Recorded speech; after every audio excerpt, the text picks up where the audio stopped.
পোশাক তৈরি করেছি, যেটিকে পোশাক তৈরি করে এবং সেটাকে কমপ্লিট একটা রূপ দিয়েছি। প্রথমে এটিকে আমরা পরিমাণ মতো কাপড়, লাইন, পিন এবং চকের সাহায্যে প্রথমে লাইনটি এবং কাপড়টি জুড়ে নিয়েছি।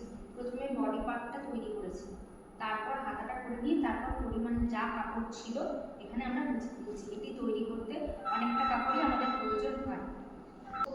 এখানে এটি তৈরি করতে বিশাল এক কাপড়ের প্রয়োজন হয়। প্রথমে আমরা এটিকে কেটে নিয়েছি। প্রথমে বডি পার্টটি তৈরি করেছি।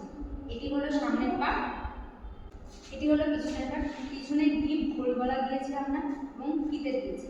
কোমরেও সেইভাবে টেকিং দিয়ে ফিতে দিয়ে এটি উপস্থাপন করার চেষ্টা করেছি এবং পিছনের দিকেও যথেষ্ট ঘের আর কুচি আছে।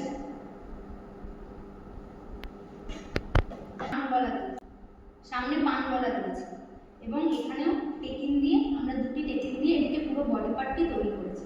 এরপর এলো হাতা, ফুল স্টিচ করেছি এবং আলংকারিক তৈরি করার জন্য এখানেও লেস দিয়েছি, গলাতেও লেস দিয়ে এটিকে সুন্দরভাবে করে তোলার চেষ্টা করেছি। তারপরে যা কাপড় ছিল আমরা মোটামুটি এখানটা কুচি দিয়ে সম্পূর্ণটা ফুল কুচি দিয়ে কভার করে সাইডটা জুড়ে দিয়েছি। এইভাবে আমরা প্লিটের গাউনটা তৈরি করেছি।